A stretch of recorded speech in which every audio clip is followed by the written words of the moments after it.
მოგესალმებით. მე ვარ ნოდარ ბრუნჯაძე, დოდოას კლინიკის პლასტიკური და რეკონსტრუქციული ქირურგიის განყოფილების ხელმძღვანელი. ვეცდები უპასუხო პოტენციური პაციენტების და მაყურებლის ხშირად დასმულ შეკითხვებს.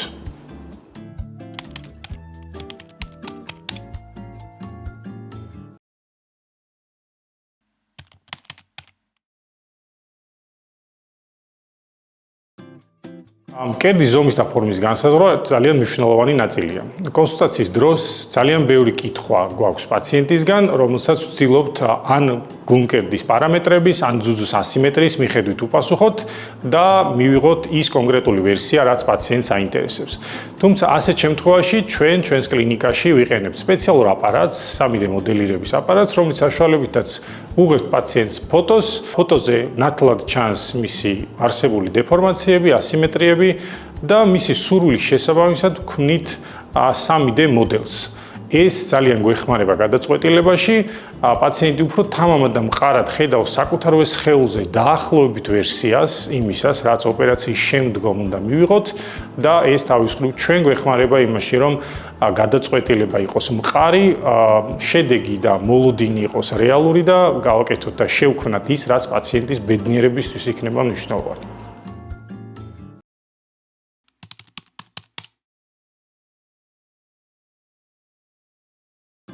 პაციენტი პოსტოპერაციულად ფიზიკურ დატვირთვას, მძიმე ინტენსიურ ვარჯიშებს და ყოველდღიური ცხოვრების სრულფასოვნად დაბრუნებას იწყებს ეტაპობრივად. ყველა ოპერაციას აქვს თავისთვის დამახასიათებელი რეაბილიტაციის პერიოდი და შესაბამისი რეაბილიტაციის შეზღუდვები. ყველაზე მნიშვნელოვანი ეტაპი არის პირველი 1 თვე, რა დროსაც ჩვენ გვაქვს რიგი შეზღუდვები, რომლის გათვალისწინებაც არის ძალიან მნიშვნელოვანი.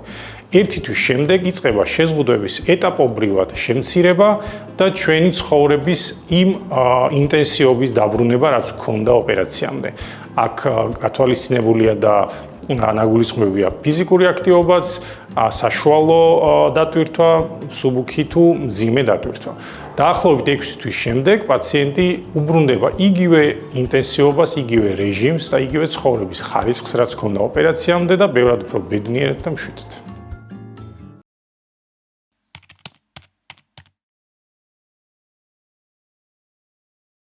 იმპლანტის ულტრაბგერითი კონტროლი იგივე სიხშირით არის საჭირო, რა სიხშირითაც უნდა ვაკონტროლოთ ყველა ქალბატონის ძუძუ. მოწოდებული რეკომენდაციების მიხედვით საჭიროა ეტაპობრივად გავაკონტროლოთ იმპლანტი, იმპლანტის ირგვლივ არსებული კაფსულა და ძუძუს ქსოვილი. ყველას აქვს თავისი ნიუანსი, რომლის მიხედვითაც ჩვენ ვარკვევთ ყველაფერი რიგზეა თუ რაღაც პრობლემასთან გვაქვს საქმე.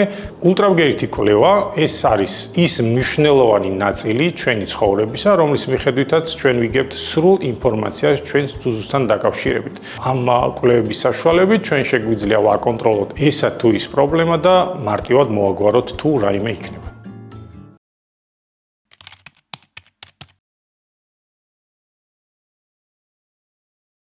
რისკების ჯგუფი შეიძლება გაიყოს ორ ნაწილად და გაუმიჯნოთ მხოლოდ ქირურგიული რისკები, რომლებიც არის მაგალითად სისხლდენა, ჭრილობასთან დაკავშირებული პრობლემა, ინფექცია, რეკომენდაციების გაუთვალისწინების შემთხვევაში შექმნილი ისა თუ ის პრობლემა და კონკრეტულად იმპლანტთან დაკავშირებული რისკები. ეს ყველაფერი არის ის, რაც ძალიან ხშირად გვხდება სოციალურ სივრცეებში, ინტერნეტ სივრცეებში და მათ შორის ყველაზე ხშირი არის ეგრეთ წოდებული კაფსულა, რომელიც შეიძლება კონტრაქტურირებული იყოს და მივიღოთ ჩვენ კაფსულური კონტრაქტურა, რასაც ჩვენ ჩამოვთვლით, ეს ყველაფერი ძალიან იშვიათია, ძალიან მარტივად კორეგირებადია, თუმცა ეს არის ის მნიშვნელოვანი ინფორმაცია, რაც პაციენტს აუცილებლად უნდა ჰქონდეს ოპერაციამდე.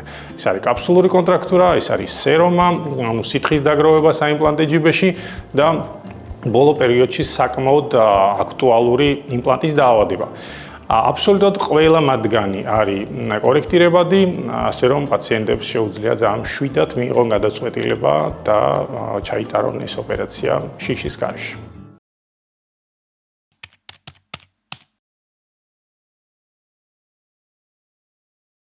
დურილიდან და სუბმამარული ნაკეციდან შესრულებული აუგმენტაციური მამოპლასტიკას შორის განსხვავებები, ანუ იმპლანტის მოთავსების ტექნიკაზე არის საუბარი, განსხვავებებში გულისხმობთ ლოკაციურად განაკვეთს.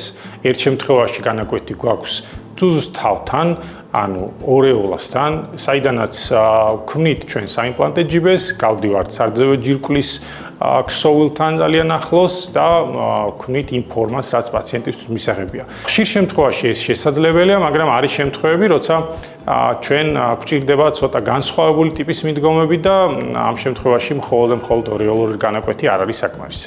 რაც შეეხება ძუძუს ნაკეთში არსებულ, ეგრეთ წოდებულ სუბმამარულ ნაკეთში არსებულ განაკვეთს, ეს ბევრად უფრო ტრადიციული და ბევრად უფრო დიდი ისტორიის მატარებელი განაკვეთია, ბევრად უფრო დიდი რაოდენობის ქირურგები იყენებენ ამ მიდგომას და საბოლოო ჯამში ორივე შემთხვევაა გამართლებულია, ორივე შემთხვევას აქვს თავისი დადებითი თუ უარყოფითი მხარეები, მაგრამ მთავარი არის ის ფაქტი, რომ ორივე შემთხვევაში გამოდის ის შედეგი, რომელიც პაციენტს სურს და რომელზეც არის პაციენტი წინასწარ შეთანხმებული კონსულტაციაზე.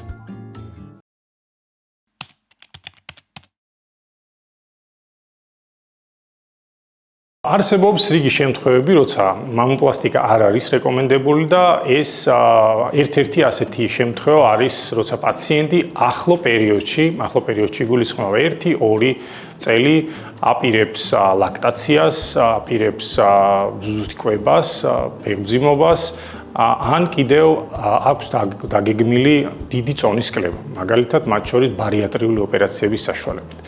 რა ხდება ამ დროს? ლაქტაციის შემთხვევაში ბუნებრივია ჩვენ გვაქვს რისკი, რომ ჩვენი ძუძუს ფორმა შეიცვალოს, მოხდეს მისი ფტოზირება და ის სასურველი ესთეტიური ეფექტი, რომელიც ჩვენ შეგვექმნება პოსტოპერაციულად, გაფუჭდეს.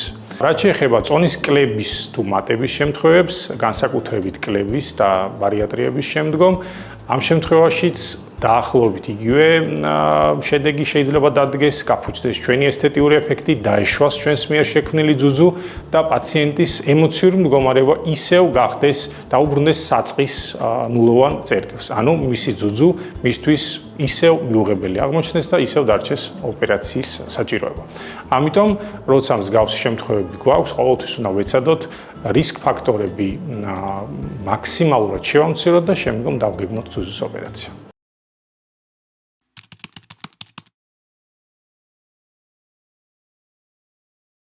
წონის კლების და მატების შემდგომ მთელი სხეულის პროპორციები, კონტურები იცვლება. რა თქმა უნდა, ეს ყველაფერი ეხება პოსტოპერაციულ შედეგებსაც, რომელიც ჩვენ მივიღეთ ამა თუ იმ ოპერაციის შემდგომ.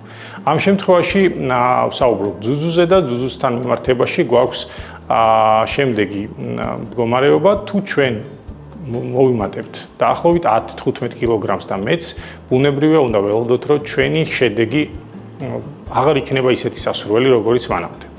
ან კიდევ კლების შემდგომ, დაახლოებით 10-15 და მეტი კილოგრამის კლების შემთხვევაში არის იმისი დიდი ალბათობა, რომ ჩვენი ძუძუ დაეშვას, გაფუჭდეს და აღარ იყოს ისეთი მიმზიდველი და მომხიბვლელი, როგორც ოპერაციამდე. ასე რომ, თუ ჩვენ გეგმავთ წონაში კლებას, ან ჩვენს ცხოვრებაში ხშირია მსგავსი ფაქტები, მაქსიმალურად ვეცადოთ ჯანსაღი ცხოვრების წესით დავკავდეთ, ვეცადოთ ჩვენი წონის ბალანსირებას კონკრეტულ ჩარჩოებში, შემდგომ დავგეგმოთ ოპერაცია იმისთვის, რომ მინიმალური იყოს შანსი ჩვენი ოპერაციის შედეგების ცვლილებებისა და მინიმალური იყოს ის პრობლემები, რომელიც შეიძლება წონის ცვალებადობის შემდგომ შეგვექმნას.